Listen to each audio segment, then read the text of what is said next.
ஸ்ரீமதே ராமானுஜாய நமஹ.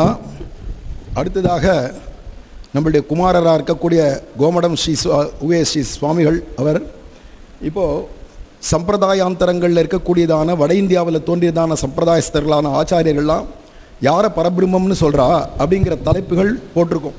ஆதிசங்கரர், ராமானுஜர், மத்வர், சைத்தன்ய மகாபிரபு, நிம்பார்க்காச்சாரியர், ஹிதஹரி வம்சர், ஞானேஸ்வரர், அதுக்கு அடுத்தது ராமானந்த சுவாமி, அதே மாதிரி சங்கரதேவர், சுவாமி நாராயணன். 10 சம்பிரதாயங்கள் பாரத தேசத்தில் தோன்றிருக்கு. நமக்கு தெரிஞ்சு தட்சிண தேசத்தில் 3 சம்பிரதாயங்கள் தான், சங்கரர், மத்வர், ராமானுஜர் 3 பேருடைய சம்பிரதாயம் தான் நம்ம அதிகமாக கேள்விப்படுறோமே தவிர வட இந்தியாவில் ஒவ்வொரு ஸ்டேட்லேயும் ஒவ்வொரு சம்பிரதாயங்களை தோற்றுவிச்ச மகான்கள் இருந்திருக்கா. அவள் ஒவ்வொருத்தருடையதான சம்பிரதாயங்கள்லையும் அவள் யாரை சொல்கிறா. அதில் வட இந்தியாவில் ஒரு கால் தோன்றினதான ஹிதஹரி வம்சர் பிருந்தாவனத்திலேயே இருந்துட்டு எப்போதும் ராதே ராதே ராதே ராதேன்னே சொல்லக்கூடிய சம்பிரதாயம். அந்த சம்பிரதாயத்தை சேர்ந்த ஹிதஹரி வம்சருடைய சம்பிரதாயத்தில் யாரை பரபிரம்மம்னு அவா சொல்கிறா. ஏன்னா நம்ம இது அலசி ஆராயிற விஷயம். இது ஆராயில் நெஞ்சே அனாதி என்றோன்னு சொல்லும்படிக்கு இதை ஆராய்ஞ்சி பார்க்க வேண்டியது பிரம்ம விசாரம் அப்படிங்கிறது. ஸோ சங்கர மத்வ ராமானுஜாச்சாரியர்லேருந்து வரக்கூடியதான அத்தனை சம்பிரதாயத்தையும் சேர்த்து வச்சு அதில் வட இந்தியாவில் பிருந்தாவனத்தில் இருந்த ஹிதஹரி வம்சரோ அல்லது ஒரிசா போன்றதான இடங்களில் இருந்த சங்கரதேவரோ, அப்புறம் குஜராத்தில் போன்ற இடங்களெல்லாம் இருந்து சம்பிரதாயத்தை பிரவர்த்தக ஆச்சாரியர் இருந்த சுவாமி நாராயணன் அப்படிங்கிறவரோ, இவா 3 சம்பிரதாயத்திலையும் யாரை பரபிரம்மம்னு சொல்கிறா, கடவுள்னா யார் அப்படின்னு வட இந்தியாவில் தோன்றின இந்த சம்பிரதாயங்களில் என்ன சொல்கிறா அப்படிங்கிறது. இப்போ இது என்னென்ன வேதத்தில் ஆரம்பித்து இப்போ இருந்ததான பெரியவா வரைக்கும் யார் யார் என்னென்ன பாடியிருக்கா, என்னென்ன ஸ்லோகங்கள் பண்ணியிருக்கா, கிரந்தங்கள் பண்ணியிருக்கா, அதில் என்னென்ன விஷயங்கள் சொல்லப்பட்டிருக்கோ அத்தனை விஷயத்தையும் இப்போ அலசி ஆராயிரம். 33 பேர் பேசுகிறான்னா பூதேவர்களாகிய 33 பேர், 33 அமரருக்கு பிரதிநிதியாக 33 பேர் சேர்ந்து தேவனார் தொகையாக எல்லாரும் கூடியிருந்து யார் பரம்பொருள் அப்படின்னு கேட்டால் மாதவனே பரம்பொருள் அப்படின்னு சொல்லும்படிக்கு இவா எத்தனை பேரும் பேசிட்டு வரா. ஆதாரத்தோடு பேசுகிறா. எதுவுமே சாஸ்திர பிரமாணம் இல்லாத இன்னண்ட ஒன்றுமே பேசுறதில்ல. அது மாதிரி இப்போ இந்த 3 சம்பிரதாயஸ்தர்களும் யாரை பரபிரம்மம்னு சொல்கிறான்றதை நம்ம ஸ்ரீசுவாமி கோமடம் ஸ்ரீசுவாமி மூலமாக இப்போ கேட்க போகிறோம். எல்லாரும் அனுபவிக்கலாம். சுவாமி ஜீயர் நாயனார் திருவடிகளே சரணம். ஸ்ரீமதே முகுந்தாச்சாரியாய நமஹ. ஸ்ரீஸ்தனாபரணம் தேஜः ஸ்ரீரங்கேஷயமாஸ்ரயே சிந்தாமணிமிவோத்பாந்தம் உத்சங்கே அனந்தபோகினः ஸ்ரீசைலேஷதயாபாத்திரம் தீபக்தியாதிகுணார்ணவம் யதீந்திரப்ரவணம் வந்தே ரம்யஜாமாதரம் முனிம். அஸ்மாசு வத்சலதயா கிருபயா ச பூயः ஸ்வேச்சாவதீர்ணமிவ சௌம்யவரம் முனீந்திரம் ஆச்சாரியபௌத்திரமபிராமவராபிதானம் அஸ்மத்குரும் குணநிதிம் சததம் ஸ்ரயாமஹ. கௌண்டின்யவம்சகலசாம்புதிஜாதசோமம் ஸ்ரீபார்த்தசூததனயம் தமனுவ்ரதஞ்ச ஸ்ரீநிவாசகிருபயா சுவிவருத்தபோதம் ஸ்ரீநிவாசகுருவர்யமஹம் பஜாமி.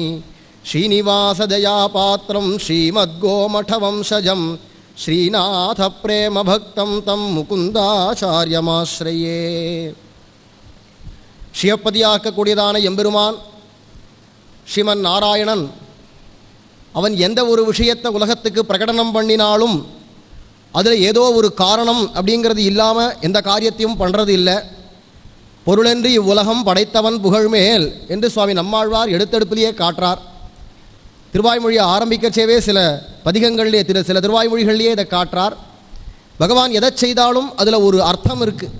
ஒரு பொருள் இல்லாமல் எந்த ஒரு காரியமும் இல்லை. சில விஷயங்கள் நமக்கு இந்த சிருஷ்டியெல்லாம் எதுக்கு பண்ணுறான் பகவான், இதெல்லாம் எதுக்கு ஏற்படுத்தி வச்சுருக்கான், அனாவசியமாக இருக்குது, உபதிரவமாக இருக்குது, தேவையில்லாததாக இருக்குது, அதிகப்படியாக இருக்கே, எதுக்கு இதெல்லாம் பகவான் படைச்சி வச்சுருக்கான் அப்படின்னு கேட்க தோன்றது. ஆனால் ஒரு விஷயம், நமக்கு ஏதோ ஒன்று தேவையில்லை, அதிகப்படியாக இருக்குது, அனாவசியமாக இருக்குதுன்னு நம்ம நினைக்கிறோமே தவிர அதே பொருள் மற்றொருவருக்கு பார்த்தா அவசியமாக இருக்குது. நம்ம புல்லுகளெல்லாம் நம்ம சாப்பிட்றது இல்லை. எதுக்கு இப்படி ஒரே பொசன்னு ஒரே புல் மண்டி கிடக்கிற மாதிரி இதெல்லாம் எதுக்கு சிருஷ்டி பண்ணா? அதில் வேறு அந்த புல்லுகள்லேருந்து தான் கொசுவே நிறைய வருது, அள்ளி புடுங்கிறது, சொரிஞ்சு தோலெல்லாம் எரியிறது. இந்த கொசுங்கிறத உணத்தை உண்டாக்குற மாதிரி இருக்கிற இந்த புல்லுகளெல்லாம் எதுக்கு படைச்சான் அப்படின்றதான ஒரு கேள்வி நமக்கு வரச்சே. ஆனால் அந்த புல் மாடு ஆடு போன்றவைகளுக்கெல்லாம் உணவாக அமைகிறது. அவைகளுக்கு அது பொருளாக இருக்குது, உபயோகமாக இருக்குது. அப்போ எந்த ஒரு வஸ்துவாக இருந்தாலும் அது ஒரு காரியத்தோட ஒரு காரணத்தோடு தான் பகவான் சிருஷ்டி பண்ணுறான் அப்படின்னும் பொழுது, அப்படி பகவான் பண்ணக்கூடியதான எந்த காரியமாக இருந்தாலும் அதுக்கு பலவிதமான அர்த்தங்கள் உண்டு. முன்னாடியே சுவாமி சாதித்தது போல லோகத்தில் ஜனங்களுடையதான ருச்சிகளும் பலவிதமாக இருக்கிறதுனால அந்தந்த காலங்கள் அந்த காலத்தினுடையதான மாற்றத்தினால வரக்கூடியதான குண விசேஷங்கள், குணம் பரிணாமங்கள், மாறுபாடுகள், இவைகளால் பலவிதமான துறைகளையும் பகவானே ஏற்படுத்தி தரா. துறைகள் பலபலவாக்கி என்று ஆழ்வார் அதையே காட்டுறார். பலவிதமான துறைகள், இத்தனை துறைகளும் கடைசியில் போய் எங்கே அடையிறது அப்படின்னு சொன்னால், சர்வதேவ நமஸ்காரஹா கேசவம் பிரதிகச்சதி. எந்தெந்த துறைகளில் எந்தெந்த வழிபாடுகள் எப்படி எப்படி முறையில் பண்ணினாலும், ஆனால் எல்லாம் கடைசியில் போய் சேரக்கூடியதான இடம் நம்ம ஸ்ரீரங்கநாதனாக இருக்கக்கூடியதான பெரிய பெருமாளுடையதான திருவடிதான் அப்படிங்கிறது இந்த ஸ்லோகம் வியாசவாணி காட்டுறது. அப்படி இருக்கிறதுனால பலவிதமான துறைகள் அப்படிங்கிறது உலகத்தில் ஏற்பட்டிருக்கு. அதை மாதிரி சம்பிரதாயங்கள் அப்படிங்கிறதும் பலவிதமாக ஏற்படுறது. சனாதன தர்மம் அப்படிங்கிறது ஒன்று தானே, அது ஒரே விதமாக இருந்துட்டா போருமே அப்படிங்கிறது இல்லாமல் இத்தனை விதமான வேறுபாடுகள் வேணுமா அப்படின்னு கேட்டால், அந்தந்த காலத்தில் அந்தந்த பிரதேசத்தில் இருக்கக்கூடியதான ஜனங்கள், பொதுவாகவே உலகம் அப்படிங்கிறது மாறுபாடு உடையது. இதுதான் உலகத்தினுடையதான இயற்கை. இயற்கையை பகவான் என்றைக்குமே மாற்ற மாட்டான். இயற்கையை பகவான் மாற்றுறது கிடையாது. அதுக்கு அனுசரித்து தான் தானும் இருப்பா, எல்லாரும் இருக்கணும். ஒரு கால இயற்கைக்கு மிஞ்சி நம்ம எதையாவது ஒன்று பண்ணுறேன்னு ஆரம்பித்தோமானா அதில் பல சிரமங்கள் வருது, உலகத்துக்கே கேடு ஏற்படுறது அப்படிங்கிறதெல்லாம் பிரத்யட்சமாக நம்ம பார்த்துக்கலாம். புராணங்கள்லையாக இருக்கட்டும், இப்போவா இருக்கட்டும். அப்படி இருக்கும்பொழுது உலக இயற்கையினுடையதான இயல்பு என்னன்னா, எவனொத்தன் நிறைய புண்ணியங்கள் பண்ணுறானோ அவன்தான் சொர்க்கத்துக்கு போக முடியும் அப்படிங்கிறது இயற்கை.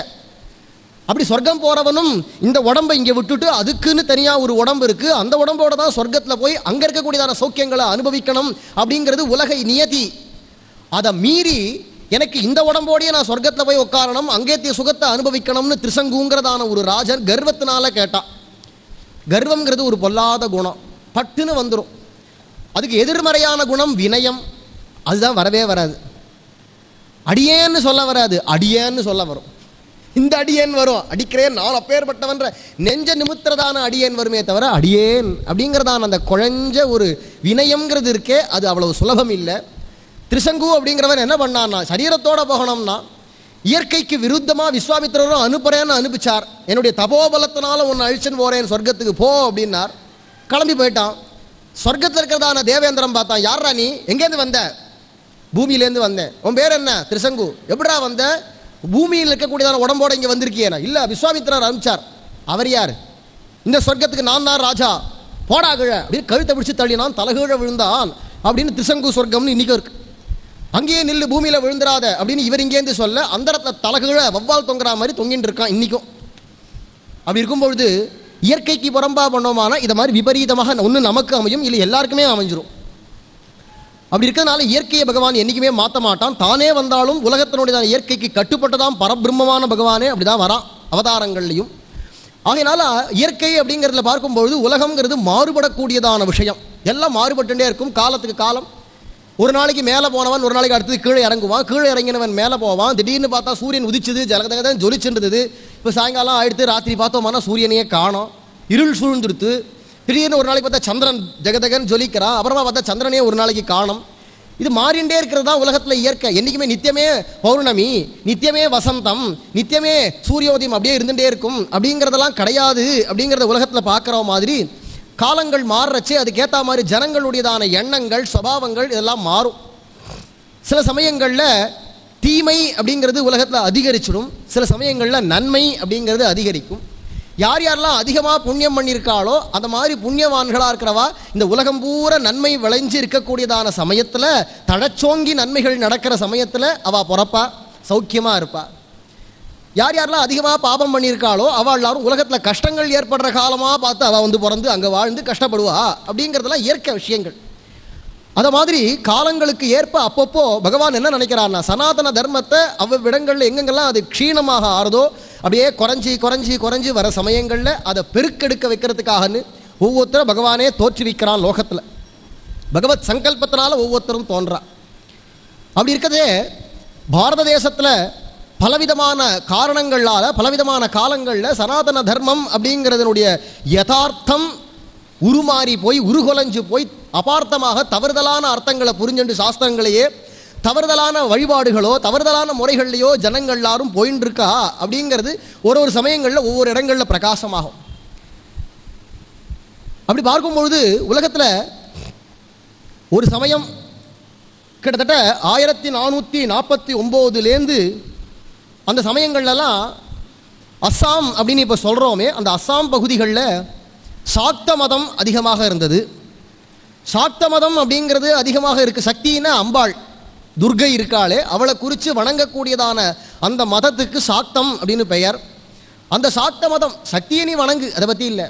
ஆனால் சக்தியாக இருக்கட்டும் அல்லது ஒரு கால் சிவனாக இருக்கட்டும், முருகனாக இருக்கட்டும், கணபதியாக இருக்கட்டும், விஷ்ணுவாக இருக்கட்டும், அல்லது அதுலேருந்து கீழ் இருக்கக்கூடியதான என்னென்ன தெய்வங்கள் காட்டேரி பிடாரி ஐயனார் போன்றதான என்னென்ன கிராம தேவதைகள் காவல் தெய்வங்கள்னு என்னென்ன இருக்கோ, எந்த ஒரு தெய்வமாக இருந்தாலும் அந்த தெய்வங்களை வழிபடும் பொழுது சாத்வீகமாக வழிபடணும் அப்படிங்கிறது தான் முறை. ஆனால் சாத்வீகமான குணம் இருக்கிறவன் தான் சாத்வீகமாக அந்த தெய்வத்தை வணங்குவான். ராஜச தாமச குணங்கள் வந்தால் வெவ்வேறு விதமாக வணங்குவார்கள். தாமச குணம் அதிகரிச்சுட்டானா அருவருக்கும்படிக்கு வழிபாடுகள் பண்ணுவா, இல்லை பேசுவா. சில பேர் உலகத்தையே நம்ம பார்க்கலாம், சில பேர் பேசுறதுலாம் ரொம்ப நன்னா இருக்கும், நன்னா பேசுகிறாள், இவ்வளோ அழகாக பேசுகிறாளே. சில பேர் பேசுனா கடுமையாக இருக்கும், குத்தி விடும் நெஞ்சில், ஜென்மாவுக்கும் மறக்க முடியாது. ஐயோ அப்படி சொல்லிவிட்டாளே, என்ன பார்த்து இப்படி சொல்லிவிட்டாளே, ஐயோ சொல்லிவிட்டாளே அப்படின்னு நெஞ்சு குத்தி விடும். அதை மாதிரி சில பேர் பேசுவா. சில பேர் கேட்க சகிக்காது அருவருப்பாக பேசுவா. அருவருப்பாக பேசினாளான்னா அவள் தாமசாள்னு அர்த்தம். சாரம் சுஷ்டு மிதம் மதுன்னு சொல்லும்படிக்கு சாரமாக மெதுவாக அழகாக பேசினாளானா அது சாத்வீகாள்னு அர்த்தம். குத்தலா பேசிண்டு குத்தி புண்படும்படிக்கு கடோரமாக கடுஞ்சொற்களோட பேசிட்டு இருந்தாளானா அவள் ராஜசாள். இதை மாதிரி இருக்கிறச்சே தாமசமான வழிபாடுகள் இந்த சாக்தர்கள் பண்ண ஆரம்பிச்சுட்டா. தாமசமான வழிபாடு அப்படிங்கிறதுடைய அர்த்தம் என்னன்னா பஞ்சமகார உபாசனை அப்படின்னு அவள் பண்ணிட்டு இருந்தா. பஞ்சமகாரம் அப்படின்னா மது மாது மாம்ச மணி மந்திரம், மதுபானம் பண்ணுறது. அந்த மதுபானத்தையே அம்மனுக்கு நிவேதனம் பண்ணிவிட்டு அது அப்புறமா தாங்களும் சாப்பிட்றது. எனக்கு மதுபானம் பண்ணணும் சாப்பிடணும்னு ஆசையாக இருக்குன்னு நான் மதுவை எடுத்த குடித்தேனானா, இது மதுபானம் பண்ணுறது பாபம்னு சொல்லியிருக்கு, அதெல்லாம் பண்ணக்கூடாது அப்படின்னு கேட்பா இல்லையா. 4 பேர் ஊரில் நல்லவா இருப்பாளே அவள் கேட்பா. அப்படிங்கிறச்சு இல்லை இல்லை இல்லை, தெய்வத்துக்கு நிவேதனம் பண்ணிவிட்டு சாப்பிட்றதுனால அது ரொம்ப உயர்ந்தது, இவன் நாக்கு சபலத்துக்காகன்னு தெய்வத்தை வேணும்னு இழுக்கிறான். அதே மாதிரி மாம்சபக்ஷணம், ஆடு மாடு எது கிடைக்கிறதெல்லாம் தூக்கி வெட்டி, மனுஷ பலி கூட உண்டு. நிஜமாவே மனுஷாலை கொண்டு வந்து வெட்டி, அது சமீபத்தில் கேள்விப்பட்டேன். இப்போ கூட ரகசியமாக நடக்கிறது அஸ்ஸாம் பகுதிகளெல்லாம்னு கேள்விப்பட்டேன். நரபலி, ஆளையே தூக்கின்னு வந்துடுவா, அவன் கத்த கழுத்தில் கத்தியை தூக்கி போட்டுருவா, தலை உண்டா வேணும், வெட்டி அப்படியே ரத்தம் குடிப்பா. இதெல்லாம் சாக்தாளுடையதான உபாசனை. இது பாகவதத்திலே வருது. இது மாதிரியான தாமசர் உலகத்தில் முக்குணங்களும் இருக்கும். ஒரு சமயம் இந்த குணம் பிரகாசமாக இருக்கும், அப்புறமா அது குன்றி போய் இன்னொரு குணம் பிரகாசமாகும். இது மாறுபட்டுண்டே இருக்கும். அப்படி இருக்கக்கூடியதான இப்பேற்பட்டதான ஒரு கும்பல். சரி, மதுபானம் மாம்சபக்ஷம், அதுக்கப்புறமா என்னன்னா ஸ்திரீ சம்போகம். எந்த ஒரு பெண்ணாக இருந்தாலும் அவளையே அம்பாள் அப்படின்னு நினச்சி பூஜை பண்ணுறேன்னு சொல்லி தாறுமாறுமாக அவர்களோட சம்போகிக்கிறது அப்படிங்கிறதும், இவாளுடைய ஆசைகளை தெய்வத்தும் பேர சொல்லி கண்டபடிக்கு ஈடுபடுறது அப்படிங்கிறது ஒரு விதமான. அதுக்கப்புறமா மணி மந்திரம் மந்திரங்களையோலாம் உபகாரம் பண்ணி எல்லாம் ஒன்றுத்துக்கு ஒன்று முரண்பாடு இப்படி பண்ணிட்டு இருந்தா. இது பயங்கரமாக பரவி இருந்ததான காலம் கிட்டத்தட்ட 1449 48 இந்த சமயங்கள்லாம் அஸ்ஸாம் பகுதியில். அந்த சமயத்தில் அந்த தேசத்தை ஆண்டுன்றதான ராஜன் நரநாராயணன் அப்படின்னு பெயர். அந்த ராஜா தான் அங்கே ஆண்டுன்னு இருந்தான். இந்த சமயத்தில் சங்கரதேவர் அப்படிங்கிறதான ஒரு வட இந்திய ஆச்சாரியர் வைஷ்ணவர் அவர் தோன்றினார். அந்த சங்கரதேவர் அப்படிங்கிறவர் ரொம்ப அதிசயமான சித்திகளோடு இருந்தார். சிறு பிராயத்திலேயே சகல சாஸ்திரங்களையும் கற்றறிந்து பிரகாண்ட வித்வானாக ஆகி சின்ன காலத்தில் இருக்கிறச்சேவே நேர பாரத தேசம் பூரா யாத்திரை பண்ணணும் அப்படின்னு தோணிவிடுத்து. பாரத தேசம் பூரா யாத்திரை பண்ணணும் அப்படிங்கிறத தோணி பெரிய யாத்திரை பண்ணுறார். திக்விஜய யாத்திரையாக அங்கேருந்து கிளம்பி வந்து எல்லா தேசங்களையும் சுற்றி தமிழ் தேசமாக சொல்லக்கூடியதான நம்ம தமிழ்நாட்டுக்கு வந்தார். இங்கே தமிழ்நாட்டுக்கு வந்தபொழுது இங்கே ராமானுஜருடையதான சித்தாந்தங்கள், ராமானுஜருடையதான விசிஷ்டாத்வைதம் இதெல்லாம் பார்த்து அதெல்லாத்தையும் தெரிஞ்சுண்டு எத்தனையோ சம்பிரதாயங்கள் அங்கங்கே இருக்குது, பார்த்துறோம் கேட்குறோம், எல்லாத்தையும் கேட்டாலும் சுவாமி ராமானுஜருடையதான இந்த சித்தாந்தம் ரொம்ப நன்னா இருக்குது அப்படிங்கிறதுனால, இதுதான் உத்தமமாக இருக்குது அப்படிங்கிறதுனால அந்த சித்தாந்தத்துக்கே இதை அப்படியே கொண்டு போய் அங்கே சொன்னோமானா அந்த ஜனங்களுக்கு எடுபடுமா அப்படின்னு யோசித்து கொஞ்சம் மாற்றுவோம், பேரை மாற்றுவோம் அப்படின்னு நினச்சிண்டார்.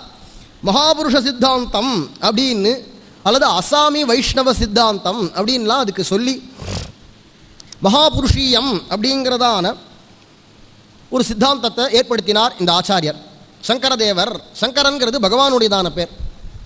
விஷ்ணு சகஸ்ரநாமத்தே சங்கரஹா என்கிறதான நாமம் வருது இல்லையா, பகவானுடையதான பேர் சங்கரன் அப்படிங்கிறதான பேரோடு இருக்கக்கூடியதான இவர் நாராயணந்தாம் பரபிரம்மம் அப்படிங்கிறத எடுத்து சிங்கம் போல முழங்குறார். எங்கே பார்த்தாலும் யாராலையும் இவர்கிட்ட பேச முடியல. பெரிய ஒரு திவதேச யாத்திரைகள், பூரா முதல் யாத்திரை திவதேச யாத்திரை, தீர்த்த யாத்திரை. எல்லா புண்ணியமான தீர்த்தங்களில் அதுலேயும் திவதேசங்களாக இருக்கக்கூடியதான புராண க்ஷேத்திரங்களில் எல்லாத்துக்கும் யாத்திரை பண்ணிகிட்டே வந்து பாரத தேசம் போகிற ஒரு பெரிய யாத்திரை பண்ணார். அங்கே இருக்கக்கூடியதான எல்லாரும் திருப்பி தன்னுடைய ஊருக்கு வந்தார், அசாமுக்கு. கடுமையான எதிர்ப்பு இவருக்கு. பொதுவாகவே ஒரு நல்ல காரியம் பண்ணணும்னு ஆரம்பித்தோமானா அதுக்கு எதிர்ப்பு வந்துட்டே இருக்கும். அது எந்த அளவுக்கு நான் நடத்தவே முடியாத அளவுக்கு கூட போட்டுருவா அங்கே காலை.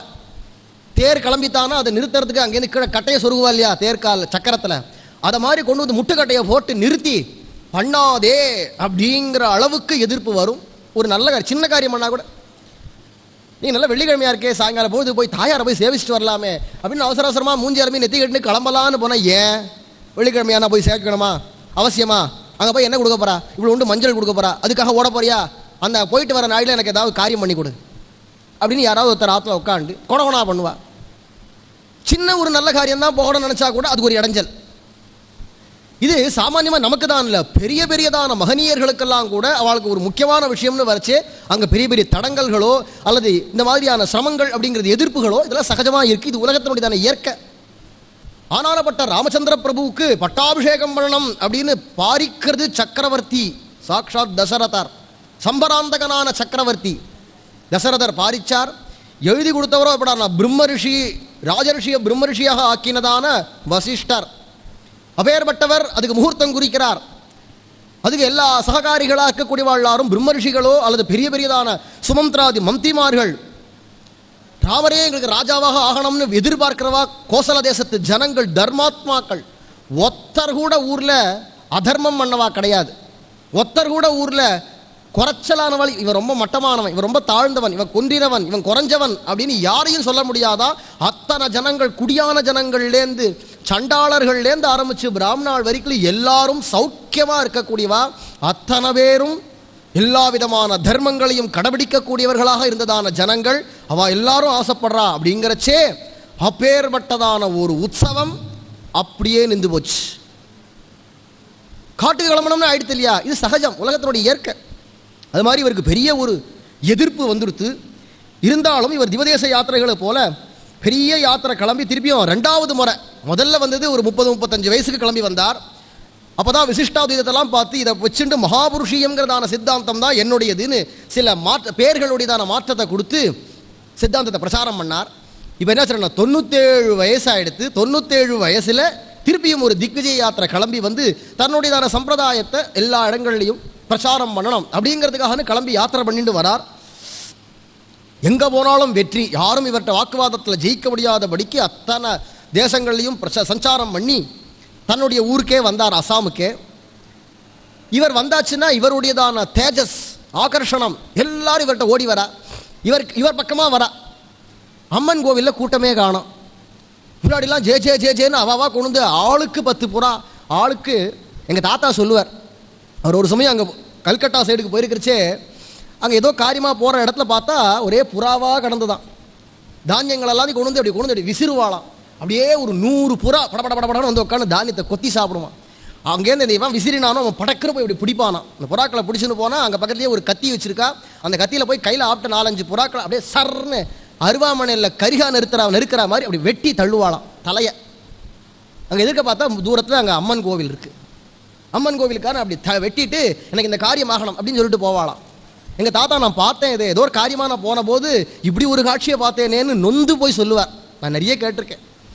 அப்படி இருக்கும்பொழுது இதை மாதிரியாக அவாவா ஆடுகளையும் மாடுகளையும் மனுஷர்களையும் கொண்டு வந்து நிறைய வதம் பண்ணுறதையோ அல்லது நிறைய மதுபானங்களை கொண்டு வந்து கொடுக்குறதையோ பொமநாட்டிகளெல்லாம் கொண்டு வந்து கொடுக்குறதையோ இதை மாதிரி பண்ணிட்டு இருந்த ஜனங்கள்லாம் இப்போ என்ன ஆச்சுறான்னா இந்த சங்கரதேவர் பண்ணுற பிரச்சாரத்தில் எல்லாம் வைஷ்ணவாலாம் மாறிண்டே போகிறான். அந்த சாத்தாளுக்கு அவள் அந்த குருமார்களுக்கெல்லாம் ரொம்ப வருத்தமாக இருக்கும் இல்லையா. அவளாம் என்ன பண்ணா, ராஜா கிட்ட இவரை பற்றி தப்பும் தவறுமா, ராஜாவுக்கு இவர் யாருன்னே தெரியாது பாவம். ராஜா கிட்ட போய் கோல் மூட்டி விட்டு இவர் அப்பேற்பட்டவர் அயோக்கியர் அதமர்னு என்னென்னலாம் சொல்லலாமோ எல்லாத்தையும் சொல்லி திட்டி துஷ்பிரச்சாரம் பண்ணி ராஜாவை அவரை கண்டுபிடிச்சு தண்டனை பண்ணுங்க, மரண தண்டனை கொடுங்க. அவருடையதான தலையை அம்பாள் எதிர்பார்க்கிறா. வெட்டி கொண்டு வந்து அம்பாளுடையதான சரணத்தில் போடணும். அவருடையதான ரத்தத்தினால அம்பாளுக்கு அபிஷேகம் பண்ணணும், அப்போதான் அம்பாள் சாந்தி அடைவாள் அப்படிலாம் சொல்லி அம்பாள் ஒன்றும் அப்படி சொல்றவளா? அப்படி அம்பாள் அப்படி சொல்லிவிடுவளா? பாகவதன் சொல்றது அத மாதிரி ஜடபரதரை வெட்டுறேன்னு வந்தவாளுடையதான தலையெல்லாம் வெட்டி யாரு? அம்பாள் பந்தாடி பிருஷமரு சரோஷா வேச ரபச விலசித பிருகுட்டி விடப குட்டில தம்ஷ்டாருணேக்ஷணா டோபாதி பயானகவதனா ஹம் து காமே வேதம் மகாட்டஹாசமதி சம்பிரம்பேண விமுஞ்சந்தி தத உற்பத்தியசா பாபீயசாம் துஷ்டானாம் தேனைவ அசினா அஸ்ருகாசவம் அத்யுஷ்ணம் சக கணேன நிபீய விவிருக்னசீஷ்ணாம் அஸ்ருகாசவம் அத்யுஷ்ணம் களாத் ஸ்ரவந்தம் பீத்வா வர்ணிச்சுண்டு போறார் பாகவதத்தில்.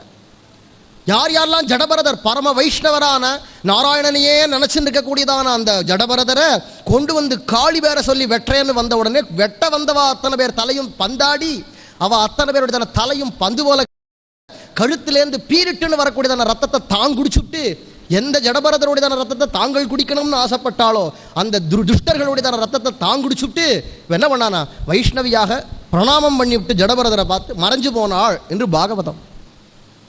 ஒரு வைஷ்ணவனுக்கு ஒரு ஆபத்துன்னு பொறுக்க மாட்டா. இது நான் சொல்ற வார்த்தை இல்லை, பாகவதத்தில் சுகர் சொல்றார், புராணங்கள்ல இருக்கு.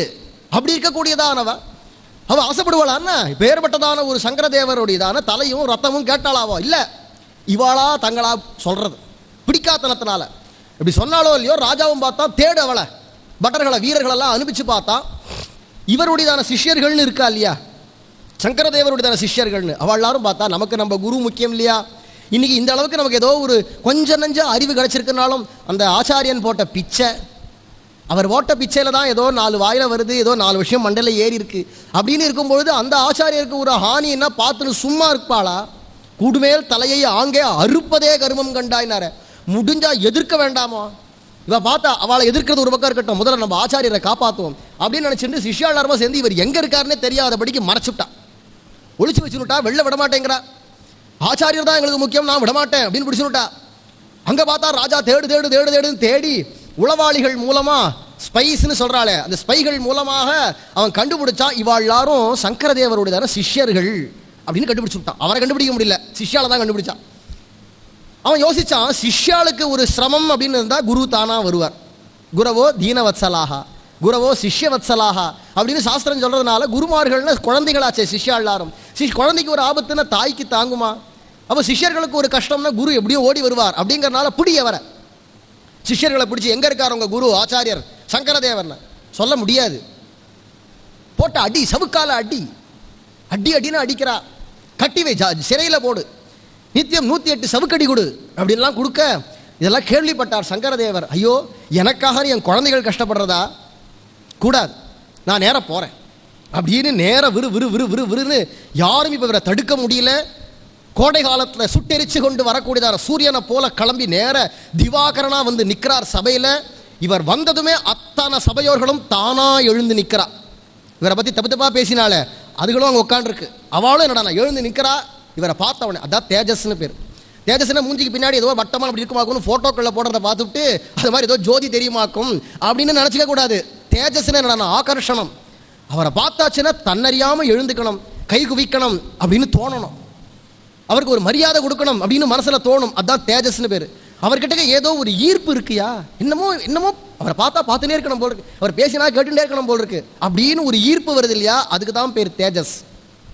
அந்த தேஜஸை பார்த்து அத்தனை பேரும் அரண்டு போக, உடனே சுவாமி நீங்கள் யாரு, பேர்பட்ட தேஜஸ்வியா இருக்கலன்னு ராஜாவே எழுந்து வந்து விழுந்து வணங்கி மரியாதை பண்ணி கேட்டான். உடனே இவர் சொன்னார், ஹே ராஜன்னு, நரநாராயணா, உன் பேரு நரநாராயணன், இத்தனை நாளா நீ தேடின்னு இருந்தியே சங்கரதேவன், அந்த சங்கரதேவன் நான் தான். வீணா என் சிஷ்யர்களை துன்புறுத்தாத, எதுவாக இருந்தாலும் பேசிக்கலாம் வா அப்படின்னாரோ இல்லையோ, அவன் ராஜா என்ன நினச்சிட்டு இருந்தான், இவன் நிகழா இருந்தால் ஒரு 30-40 வயசு சின்ன பையன் போல் இருக்குன்னு நினச்சுட்டான். இவர் வயசு இவருடைய தேஜஸையும் பார்த்த உடனே அவனுக்கு ஒரு கதி கலக்கம் வந்துடுத்து. அதுக்கப்புறமா நான் வாக்குவாதத்துக்கு அவாவா அப்பவும் உடலை சாட்டாள், நான் நீனு போட்டி போட்டுன்னு பேச ஆரம்பிக்க அத்தனை பேருடையதான பேச்சுக்களையும் அடக்கி வாய் அடங்கும்படிக்கு பண்ணி கடைசியில் என்னடான்னா, எல்லாம் சரி, உமக்கு கவிநயம் வருமா, கவிதைகள் பாட வருமா, முடியுமா உமால, தக்ஷணம் சொல்லணும் ஸ்லோகத்தை, திடீர்னு அப்படியே சொல்லணும், சொல்லிட்டே போவீரா, சொல்றா போச்சு. அழகான ஒரு விருத்தம் இது, தோட்டக விருத்தம் அப்படிங்கிறதான அந்த தோட்டக விருத்தத்தில் அழகா, அதுவும் என்னடா தமிழில் சொல்லுவா அந்தாதி அப்படின்னு பேர், முடிகிற வார்த்தை அடுத்ததில் ஆரம்பிக்கும். பொதுவாக பாசுரங்கள் அப்படி வரும், அன்பே தகலியா ஆர்வமே நெய்யாக இன்புருகு சிந்தை இடுதிரியா நண்புருகி ஞானச்சுடர் விளக்கேத்தினேன் நாரணருக்கு ஞானத்தமிழ் புரிந்த நான் அப்படின்னு ஆரம்பிக்கிறது இல்லையா. கடைசி பாசனம் என்னன்னா, அன்பு யானுடைய அன்பு, 100வது பாசனம், 2ஆம் திருவந்தாதி 100வது பாசனத்துக்கு போனால் யானுடைய அன்பு அப்படின்னு அன்புன்னு முடிக்கிறார். திருப்பி சுழன்ற முதல் பாசனம் அன்பே தகலியான்னு வருது. அப்போ முந்தின பாசனத்தினுடையதான கடைசி வார்த்தையும் அடுத்த பாடலுடையதான முதல் வார்த்தையும் ஒன்றா வருது அப்படிங்கிறது ஒரு விதமாக. அந்தாதி பலவிதம், அர்த்தம் சாமியமாக வந்தால் கூட ஒரே பொருளை குடிக்கக்கூடியதான வேற வேற வார்த்தைகளை சொன்னால் கூட அந்தாதின்னு எடுத்துக்கிறது உண்டு. அப்படி வரக்கூடியதான அந்தாதின்றது பார்த்துருக்கோம். இவர் பண்ணுற அந்தாதி எப்படின்னா, ஒவ்வொரு வரியிலையும் கடைசி எழுத்து அடுத்த வரியினுடைய முதல் எழுத்தாக வரும். அது மாதிரியான ஒரு அழகான விருத்தத்தில், அப்படி ஒரு அலங்காரத்தில் இந்த ஸ்லோகத்தை அமைக்கிறார். தக்ஷணம் சபையில் சொல்கிறார், மதுதானவதாரண தேவவரம் வரவாரி ஜலோச்சன சக்கரதரம் தரணீதரதாரண தேய பரம் பரமார்த்த விதாசுபநாசகரம். வரம் வரவாரிஜ, தேவவரம் வரவாரிஜ, சக்கரதரம் தரணீதர, பரம் பரமார்த்த வித, இப்படின்னு அப்படியே அப்படியே அப்படியே அப்படியே அடுத்த ஸ்லோகத்தினுடைய முதல் 2 எழுத்து எதிரானா, முதல் ஸ்லோகத்தினுடைய கடைசி 2 எழுத்து அப்படியே கோத்து கொண்டு வரார். இந்த ஸ்லோகம் அவருடையவே ஸ்லோகம். இவர் சில கிரந்தங்கள்லாம் பண்ணியிருந்த பொழுதிலும் இவர் நிறைய அஸ்ஸாமி மொழியில் கிரந்தங்களை எழுதியிருக்கார். சாஸ்திர விஷயங்கள்லாம் அஸ்ஸாமி மொழியில் எழுதியிருக்கார். சம்ஸ்கிருதத்தில் எழுதினதான ஸ்தோத்திரம் மதுதானவ ஸ்தோத்திரம். இந்த ஆரம்ப முதல் வார்த்தை மதுதானவன் ஆரம்பிக்கிறதுனால இதுக்கு பேரே மதுதானவ ஸ்தோத்திரம்னு பேர். மது அப்படிங்கிறதான எந்த ஒரு ராட்சசன் இருந்தானோ, தானவன் இருந்தானோ, அவனை வதம் பண்ணினவன் யாரோ அவன்தான் எல்லா தேவர்களுக்கும் வரமாக இருக்கக்கூடியதான, எல்லாரை விட உயர்ந்தவனாக இருக்கக்கூடியதான தேவன் அவன்தான். எடுத்தடுப்புலேயே பரத்துவம் தான். சங்கரதேவர் நிர்ணயம் பண்ணுறதே விஷ்ணு பரத்துவம் தான். மதுதானவ தாரண தேவவரம். அடுத்த வரவாரி ஜலோச்சன சக்கரதரம். எவனுடையதான திருக்கண்கள் நீ காத்தால கேட்டோமே, தஸ்ய தாகப்பியாசம் புண்டரீகமேவமக்ஷினி என்று தாமரை போன்றதான திருக்கண்கள் உடையது அந்த பகவான் அப்படின்னு காத்தால கேட்டோமே, சாந்தோக்கிய உபனிஷத் வாக்கியம். அதை மாதிரி எந்த ஒரு பகவானுக்கு தாமரை அப்படிங்கிறதுக்கு தாமரை போன்றதான திருக்கண்கள் இருக்கோ, எவனுடையதான திருக்கரத்தில் வலது திருக்கரத்தில் சக்கரம் சுதர்சனம் அப்படிங்கிறதான அந்த ஆயுதம் ஹேதிராஜனா இருக்கக்கூடியதான சக்கரராஜன் இருக்காரோ, தரணீதரதாரண தேய பரம், எந்த ஒரு பகவான நித்தியமும் ஒரு நொடிப்பொழுது கூட சளைக்காம களைக்காம ஓய்வொழிச்சல் இல்லாம தாங்கிண்டு சாட்சாத் ஆதிசேஷன் இருக்காரோ, அந்த ஆதிசேஷன் எப்பேற்பட்டவர்னா இத்தனை உலகங்களையும் தாங்கி பிடிக்கக்கூடியவர், தாங்கி கிடப்பவன் போல் அப்படின்னு ஆழ்வார் அதை காட்டுறார். உலகங்கள் எல்லாத்தையும் ஆதிசேஷன்றவர் தன்னுடைய சிரசில் ஒரு சிறு கடுகு தலையில் வச்சுட்டோம்னா நமக்கு எப்படி இருக்குமோ அதை மாதிரி இவ்வளோ பெரிய அண்டமும் ஆதிசேஷனுடைய தலையில் ஒரு சிறு கடுகு மாதிரி இருக்கான். பாகவதம் வர்ணிக்கிறது, விஷ்ணு புராணம் போன்ற புராணங்களில் வர்ணிக்கிறார். அப்பேற்பட்டதான அந்த ஆதிசேஷன் அகிலாண்ட கோடி பிரம்மாண்டங்களையும் அந்தந்த அண்டங்களை சிரசில் வகிக்கக்கூடியதான ஆதிசேஷன் இந்த அண்டத்தை மட்டும் வகிச்சா போராது, இது அத்தனையும் சிருஷ்டித்து காத்து கடைசியில் தன்னுள் ஒடுக்கி கொள்ளக்கூடியதான பகவானையும் நம்மளே தரிக்கணும் அப்படிங்கிற ஆசையினால முதல் அடியவன் அப்படிங்கிற பேரு பெற்றதான ஆதீன முதல்னு அர்த்தம், சேஷன்னா அடியவன் அர்த்தம். ஆதிசேஷன் அவருக்கு ஏன் பேர் வந்ததுடானா, முதல்லேருந்து பகவானுக்கு கைங்கரியம் பண்ணி கொண்டு அதுவே தனக்கு நிரூபகமாக ஆதிசேஷன் அவர் எப்படி இருப்பார்னா கைங்கரியமே பண்ணிட்டு இருப்பார் அப்படின்னு சொல்லும்படிக்கு அப்பேற்பட்டதான ஆதிசேஷன் எந்த ஒரு பகவானை நித்தியம் தன்னுடைய மடியிலையும் திருமேனிலையும் வச்சு கொண்டாடுறாரோ, பரமார்த்த விதா சுபநாசகரம், எல்லா உலகங்களுக்கும் உலகத்தில் இருக்கக்கூடியதான அத்தனை பொருள்களுக்கும் யார் ஒருவர் ஆதாரமாக யார் ஒரு எல்லாத்தையும் தாங்கக்கூடியவராக எந்த ஒரு பரமாத்மா இருக்காரோ, அது மட்டும் இல்லாமல் எந்தெந்த முமுட்சுக்களுக்கெல்லாம் வேண்டியதான இடர்களெல்லாம் நீக்கி அவ போகக்கூடியதான பாதையில் செம்மனே சென்று கடைசியில் அவள் அடைய வேண்டிய மோட்சத்தை அவளை அடைவிக்கக்கூடியதான அந்த பரபிரம்மமானவன் யாரோ அவரை நான் வணங்குறேன் அப்படின்னு ஆரம்பிக்கிறார். கரச்சூர்ணித சேதி பபூரி பகம் பகபூஷண கோர்ச்சித பாதயுகம் யுகநாயக நாகரவேஷ ருச்சிம் ருச்சிராம் சுபிதான சரீர சுச்சிம். அழகான ஸ்லோகங்கள் ஒவ்வொன்றுமே எதை சொல்றது எதை விடுறதுன்னே தெரியல, அருமையா இருக்கு ஒரு ஸ்லோகம். தன்னுடையதான கைனால சகஜமா கையில் இருக்கக்கூடியதான சக்கரத்தினால அப்படி ஒரு க்ஷணப்பொழுதுல சேதிபதியா இருக்கக்கூடியதான சிசுபாலனுடையதான தலையை எவன் ஒருவன் விண்டு எடுத்தானோ, அது மட்டும் இல்லாம பக்தர்கள் எல்லாரும் எந்த ஒரு பகவானா நித்தியம் பூஜிக்கிறார்களோ, துவாபர யுகத்துக்கே யுகநாயகனாக எந்த ஒரு பகவான் விளங்கினானோ, அப்பேற்பட்டதான அந்த பகவான் தன் ஆசிரியக்கக்கூடியவர்களுக்கு எல்லாருக்கும் வரக்கூடியதான நல்ல அத்தனை பேரையும் இது இன்னைக்கு காத்தாலே நம்ம கேட்டோம், தன்னை போலையே எல்லாரையும் வச்சுப்பான் அப்படின்னு பகவானுடைய சுபாவம். நான் வசத்தி மிச்சவாளர் மட்டம் அப்படிங்கிறத காட்டிலும் என்னை விட மிச்சவாளர் வசத்தி அப்படின்னு ஆக்கி பார்க்கறது பகவானுக்கு ஒரு அழகு குணம். அது சாத்விக குணம், அது சாத்விக குணம். ராஜச குணம் இருந்தால் நானும் அவனும் ஒன்று, ஃப்ரெண்டு நானும் அவனும் ஒன்று, நம்ம ரெண்டு பேரும் ஒன்று அப்படின்னு சொல்லிட்டு இருப்பான். தாமசனாக இருந்தானடா, நீ என்னை விட மட்டம், நான் உன்னோட வசத்தி, நீ என்னை விட மட்டம் அப்படின்னு அங்கங்கே வைப்பான். இது தாமசன். அவன் ராஜசன். சாத்விகன் என்னன்னா, நான் ரொம்ப தாழ்ந்தவன், நீங்கள் எல்லாரும் ரொம்ப உயர்ந்தவா அப்படின்னு சொல்றவன் சாத்விகன். பகவான் சாத்விகனா இருக்கிறதுனால என்ன பண்றான்னா, தாம் பெரிய அலங்காரங்கள் ஆடை ஆபரணங்கள்லாம் போட்டுக்கிறது இருக்கட்டுமே, தனக்கு என்னடா ஒரு கௌஸ்துவம் போரும், எனக்கு நெஞ்சிலே எனக்கு ஒரு கௌஸ்துவம் போறோம். பிறனா என் பக்தர்களாக எனக்கு வைகுண்டத்துக்கு என்னுடைய லோகத்துக்கு யார் யாரெல்லாம் வராளோ முமுட்சுக்களா அத்தனை பேருக்கும் திவ்யமான பட்டு பீதாம்பரங்களும் அழகான பலவிதமான பூஷணங்களையும் எல்லா விதமான மாலைகள் சந்தனங்கள்னு எல்லாத்தையும் கொடுத்து அத்தனை பேரையும் பல்லக்கில் ஏற்றி யார் யாரெல்லாம் வைகுண்டம் போறாளோ, நாளைக்கு நம்ம போனோம்னா கூட நமக்கும் இத்தனையும் உண்டு.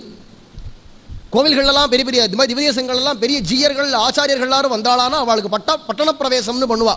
பல்லக்கில் ஏற்றி 4 வீதியும் கொண்டு வந்து பலவிதமான மரியாதைகளோட கடைசியில் அவளுக்கு உள்ளுக்குள்ள வரைச்சிய வஸ்திரங்கள்லாம் போத்தி அவளுக்கு மாலை மரியாதைகள்லாம் பண்ணி உள்ள வரவேற்று பெருமாளுக்கு அழிச்சுன்னு போய் ஆரத்திலாம் பண்ணி பெருமாளை சேவை பண்ணி வைக்கிறது அப்படிங்கிற ஒரு பட்டண பிரவேசம் மரியாதை இருக்கு இல்லையா, அது ஆச்சாரியர்கள் போன்றதானவர்களுக்கோ இல்லை ஜீயர்கள் போன்றவர்களுக்கோ உரியது. ஆனால் சாமான்யமாக லோகத்தில் ரொம்ப தாழ்ந்தவனாக இருக்கக்கூடியதான நமக்கு கூட பகவான் இத்தனை மரியாதையும் கொடுப்பான் வைகுண்டம் போனான். அந்த குணம் யாருக்கு இருக்கும்? பகவான் ஸ்ரீமன் நாராயணனை தவிர. அப்படி குணவானா இருக்கக்கூடியதான அந்த எம்பெருமான் சுத்தசத்துவமான ரூபமாக இருக்கட்டும் குணமாக இருக்கட்டும் எல்லாம் உடையதான அவரை வணங்குகிறேன் அப்படின்னு ஆரம்பித்து பெரிய ஒரு மதுதானவ ஸ்தோத்திரம் அப்படிங்கிறத காட்டுறார். அதுக்கப்புறமா என்னாச்சுன்னா இவருடையதான கவிதா நயம், அதுக்கு மேலே இவர் சொல்லக்கூடியதான விஷயங்கள், வாக்குவாதத்தில் இவர் பண்ணுறதான சித்தாந்தம் எல்லாத்தையும் பார்த்து அத்தனை சாட்கர்களும் வாயடைச்சு போனால் ராஜா திருவடியில் விழுந்து என்னை திருத்தி பணிகொள்ளணும் அப்படின்னு கேட்டு கடைசியில் அவருக்கு சிம்மாசனத்தில் உட்கார வச்சு கனகாபிஷேகம் பண்ணி கொண்டாடினான். ராஜகுருவாகவே அவர் ஆக்கினான் அப்படின்னு இவருடைய சரித்திரம். அந்த சங்கரதேவர் தன்னுடைய கிரந்தங்களில் காட்டக்கூடியது எதிரானா ஸ்ரீமன் நாராயணன் தான் முழுமுதற் கடவுள், இத்தனை உலகங்களுக்கும் காரணமாக இருக்கக்கூடியவன்.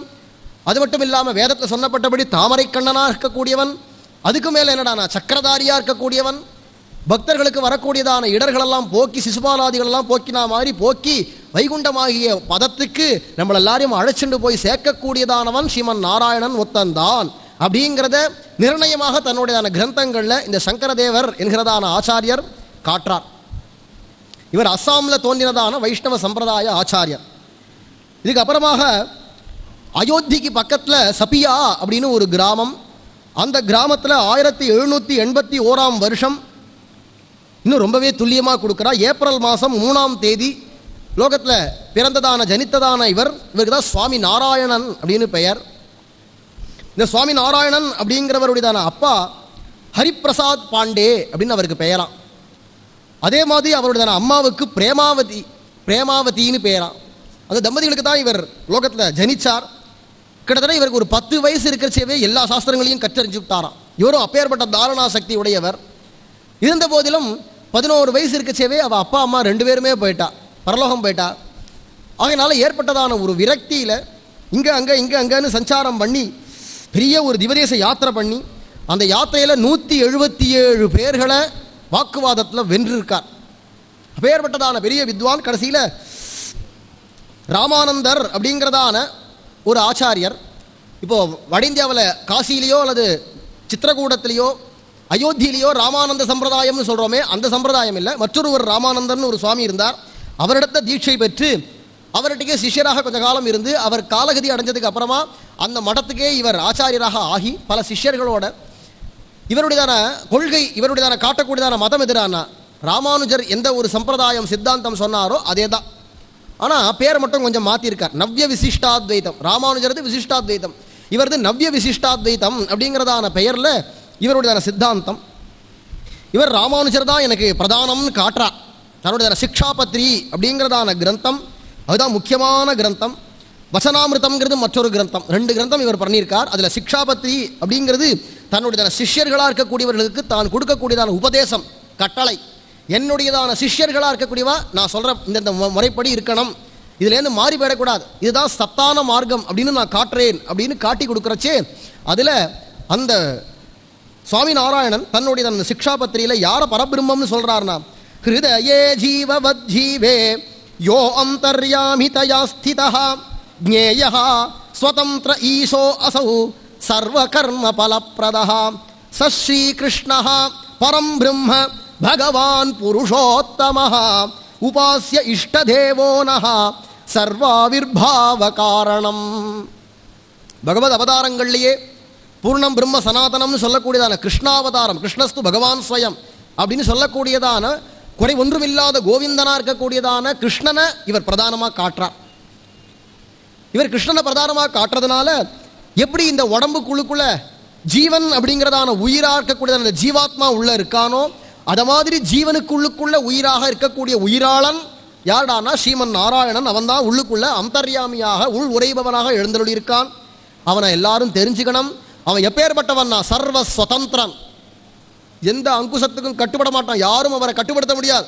கட்டிலடங்காததான சுதந்திரனாக இருக்கக்கூடியவன். எல்லா நல்ல கர்மாவோ கெட்ட கர்மாவோ எல்லாத்துக்கும் பலனை கொடுக்கக்கூடியவராக இருக்கக்கூடியதான அந்த கிருஷ்ணன் தான் பரபிரம்மம். சஸ்ரீ கிருஷ்ணா பரம் பிரம்ம பகவான் புருஷோத்தமஹா. எல்லாம் வேதத்தில் சொல்லக்கூடியதான வாக்கியங்களை அப்படியே எடுத்து வைக்கிறார். பரபிரம்மம் நாராயண பரம் பிரம்ம தத்வன் நாராயண பரஹா என்கிறதான வேத ரிக்கு அப்படியே இங்கே எடுத்து வைக்கிறார். இன்னொரு விஷயம், இங்கே ஒரு கேள்வி வரணும். நாராயணன் வேதம் சொல்கிறது, இவர் கிருஷ்ணன்னு சொல்கிறார். ஏன்னா அதுக்கு தான் ஸ்ரீமத் பாகவதம் போன்றதான புராணங்களை பார்க்கணும். கிருஷ்ணனுக்கு முதல் பெயரை கர்கர் என்ன வச்சார்னா நாராயணன் அப்படின்னு தான் வச்சார், பாகவதம் சொல்கிறது. 2வது பெயர் வாசுதேவன், 3வது கிருஷ்ணன் பேர் வச்சார். கிருஷ்ணன் கடைசியாக வச்ச பேர் ரொம்ப பிரசித்தமாக போயிடுது.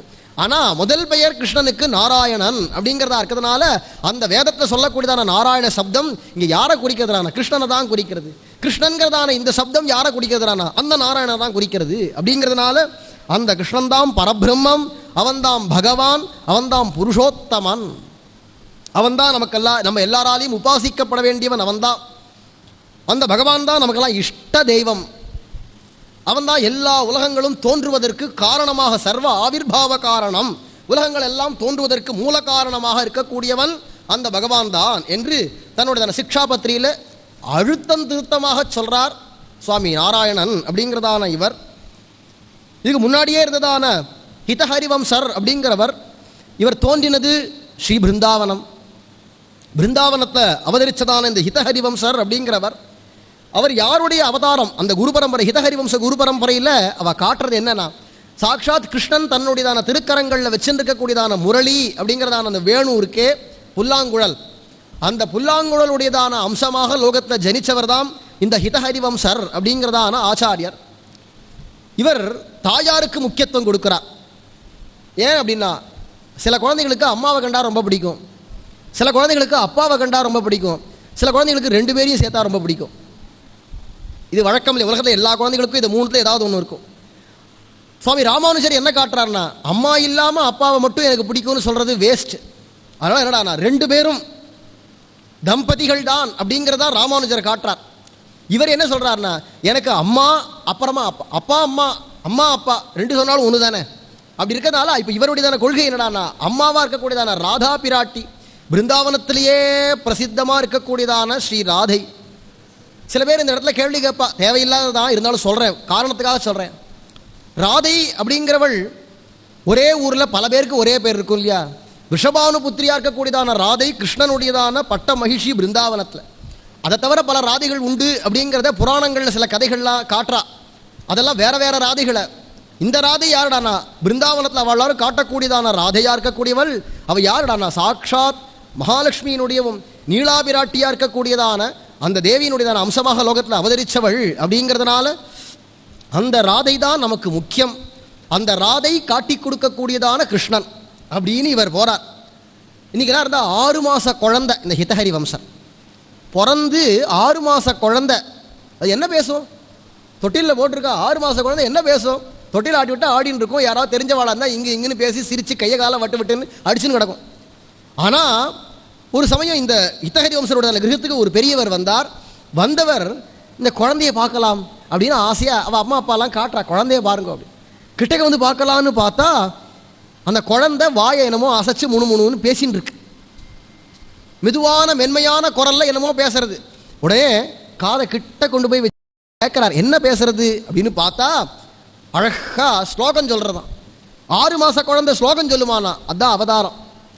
அவதார விசேஷம் எல்லா குழந்தைகளை போல இல்லை. பத்தியலா, எல்லா குழந்தைகளை போல இல்லை, விலட்சணமா இருக்கு. ஏண்டாண்ணா இது அவதாரம்ங்கிறது தெரியறது. 6 மாத குழந்தை என்னமோ ஸ்லோகம் சொல்றதே அப்படின்னு உத்து கவனிக்கிறார். வந்தவர் நல்ல பண்டிதர், விஷயம் தெரிஞ்சவர். அதனால பார்த்தா இது என்னடா இவ்வளவு ரசமான ஸ்லோகங்களா கொட்டுறதே இது ஸ்லோகம் இந்த குழந்தை அப்படின்னு நினச்சிட்டு அவசர அவசரமாக ஏடுபடுத்துறதுக்கான ஓலைகள் எழுத்தாளிகளெல்லாம் கொண்டு வந்து இந்த குழந்தை சொல்கிற ஸ்லோகங்களெல்லாம் பார்த்து இப்போ கேட்டு கேட்டு அப்படியே எழுதி வச்சார். அந்த பெரியவர் எழுதி வச்சது தான் ராதா ரச சுதாநிதி அப்படின்னு பெயர். ஸ்ரீராதா ரச சுதாநிதி. அந்த ராதா ரச சுதாநிதிங்கிறதா ஹிதஹரி வம்சர் காட்டி கொடுத்ததான கிரந்தம். அதில் ஒரு ஸ்லோகம் ராதையை பற்றி தான் பூரா இந்த ஸ்லோகங்கள். ஆனால் அந்த ராதையை சொல்லும் பொழுது கிருஷ்ணனை சொல்லி ராதையை சொல்கிறார். பொதுவாக ராதைக்கு தன்னை மட்டும் பேசினா பிடிக்காது. இப்போ என்னடானா, ஒன்று நந்தகோபரை பற்றி சொல்லணும், அல்லது யசோதையை பற்றி சொல்லணும், அல்லது தன்னுடைய பர்த்தாவாக இருக்கக்கூடியதான கிருஷ்ணனை பற்றி சொல்லணும். அப்படி சொன்னால் தான் அவருக்கு உகப்பாக இருக்கிறதுனால ராதையினுடையதான ராதா பிராட்டியினுடைய உகப்புக்கு அப்படின்னு பார்க்கும்பொழுது கண்ணனை சொல்லி ராதையை சொல்லின்னு வர இந்த ஸ்லோகத்தில் அழகாக ஹிதஹரி வம்சர் காட்டுறார். யோ பிரம்ம ருத்ர சுகநாரத பீஷ்ம முக்கியை ஆலக்ஷிதோனு சஹசா புருஷஸ்ய தஸ்ய சத்யோ வசீகரண சூர்ணமனந்த சக்திம் தம் ராதிகா சரண ரேணு மனுஸ்மராமி. எந்த ஒரு கண்ணபிரான பிரம்மா, ருத்ரன், நாரதர், பீஷ்மர் போன்றதான மகனீயர்கள், ஆதிகாரிக புருஷர்கள் இவ எல்லாருமாக சேர்ந்துண்டு இவன் தான் பரபிரம்மம், இவன் தான் நம்ம எல்லாரும் தேடி அடைய வேண்டியதான ஒரே வஸ்து, எல்லா உலகங்களுக்கும் மூல காரணன் இவன் தான் புருஷோத்தமன் அப்படின்னு இத்தனை பேரும் ஒருமித்து எந்த ஒரு கண்ணனை காற்றாளோ அப்பேற்பட்டதான அந்த புருஷனாகிய பகவான் கிருஷ்ணான். அந்த பகவானை அப்படியே மயங்கும்படிக்கு தன்னுடையதான பக்தியினாலையும் கைங்கரியத்தினாலையும் அவன்கிட்ட இருக்கிற பணிவடைகளாலையும் அப்படி பகவானை தன்கிட்ட வசப்படுத்தி வச்சிருக்கக்கூடியதான ஸ்ரீராதை என்று அவளை ஸ்மரிக்கிறார். ராதையை அப்படி கொண்டாடுறார் ஹிதஹரி வம்சர். இங்கே சொல்லும்பொழுது என்ன சொல்றார்னா, எல்லா தேவர்களை காட்டிலும் உயர்ந்தவன் புருஷோத்தமன், எல்லாராலும் இவன் தான் பரபிரம்மம் அப்படின்னு பிரகடனம் பண்ணப்படக்கூடியதான அந்த கிருஷ்ணன் தான் பரபிரம்மம் என்று ஹிதஹரி வம்சர் தன்னுடையதான ஸ்லோகத்தை சொல்றார். இதை மாதிரி இன்னும் ஸ்லோகங்கள் நிறைய இருக்கு ஒவ்வொருத்தரதுலையுமே. ஆனால் அவகாசத்துக்கு அனுசரித்து சிற்சில ஸ்லோகங்களை தான் இன்றைக்கி நம்ம அனுபவித்தோம்.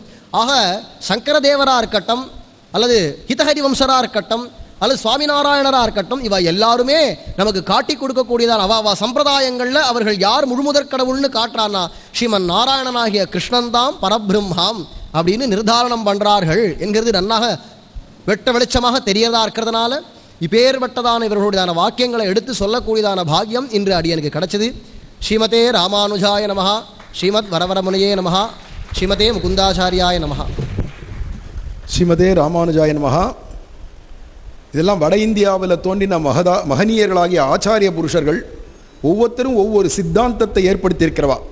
இங்கே எப்படி விசிஷ்டாத்வைதம் ராமானுஜர் ஏற்படுத்தினாரோ அல்லது சங்கரர் ஆதிசங்கரர் அத்வைதம்ன்றதை ஏற்படுத்தினாரோ, மத்வாச்சாரியர் அப்படிங்கிறவர் துவைதத்தை ஏற்படுத்தினாரோ, அதை மாதிரி வட இந்தியாவில் சுத்தாத்வைத்தம், துவைதாத்வைத்தம், நவ்ய விசிஷ்டாத்வைதம் அப்படிங்கிறதான பேரில் பல்வேறு சம்பிரதாயங்கள் இருக்குது. இங்கே நம்ம ராமானுஜரியோ சங்கரரையோ மத்வரியோ எப்படி ஜெகத்குருன்னு ஏற்றுக்கிறோமோ, ஜெகதாச்சாரியன்னு கொண்டாடுறோமோ, அதை மாதிரி வேறு வேறு மாநிலங்களில் அசாம்லேயோ அல்லது இப்போ சொன்னார் பெங்கால்லையோ இல்லை குஜராத்லேயோ அந்தந்த ஸ்டேட்டில் இதே வைஷ்ணவத்தை அங்கே லோக்கத்தில் அந்தந்த சம்பிரதாயம் மூலமாக பிரச்சாரம் பண்ணுறதுக்குன்னு இங்கே எப்படி ஆதிசங்கரர் மத்வர் ராமானுஜர்லாம் தோன்றினாரோ அதை மாதிரி பகவான் அங்கே தோற்றுவிச்சா மகாத்மாக்களை.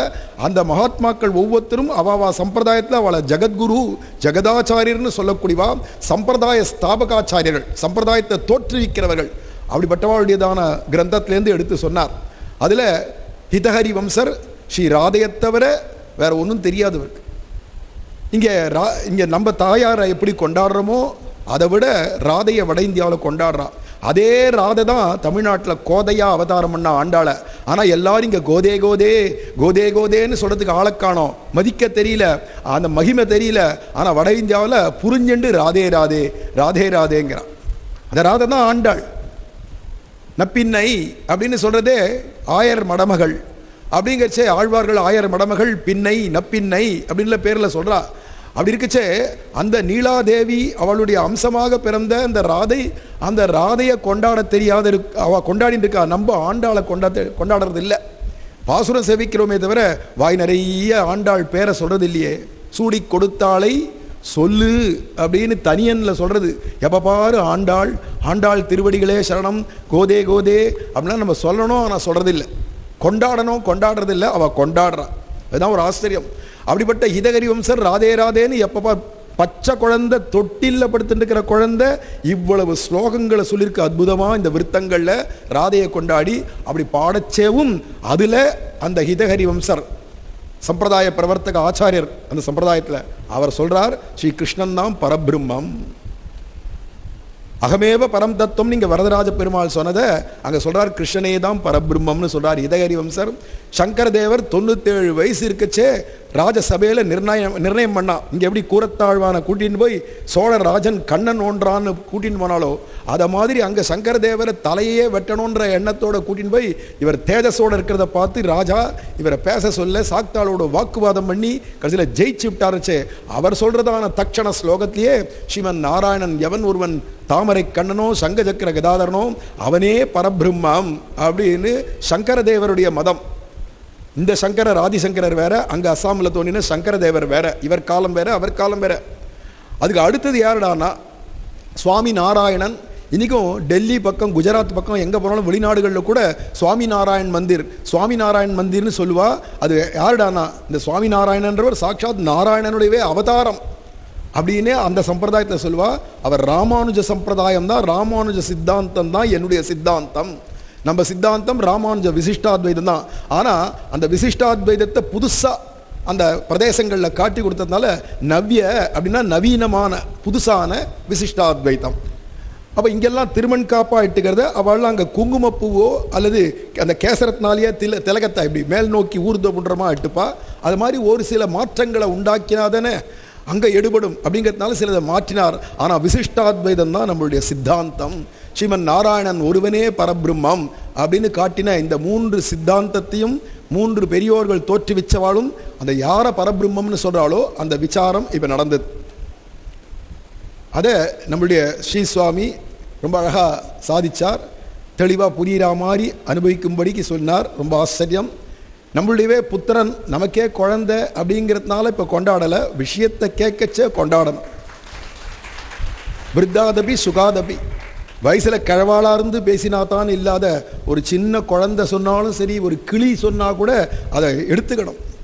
வளர்த்ததனால் பயன்பெற்றேன் வருகை என்று மடக்கிளியை கைகூப்பி வணங்கினாலேன்னு திருமங்கை ஆழ்வார் தான் வளர்த்த கிளிக்கு தானே திருமால் திருமால்னு பேரை வச்சுட்டு அது திருமால்னு பெருமாளுடைய பேரை சொல்லச்செல்லாம் கையெடுத்து கும்பிடு போடுவாராம், சேவிப்பாராம்.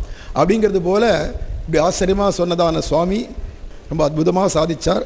இதுக்கு மேலே அடுத்தது அவருக்கு மரியாதையை பண்ணிவிட்டு அடுத்த உபன்யாசம் இருக்குது, மேலே அனுபவிக்கலாம். आनन्दो ब्रह्मे दिव्यजानात् आनन्दाद्येव कल्पिमानि भूतानि जायन्ते आनन्देन जातानि जीवन्ति आनन्दं प्रयन्त्यपि संविशन्तीति सैषा भार्गवी वारुणी विद्या परमेभ्यो मन् प्रतिष्ठिता एवं वेद प्रतिष्ठति अन्नवानन्नातो भवति महान् भवति प्रजया पशुभिर्ब्रह्मवत्ससेन महान् कीर्त्या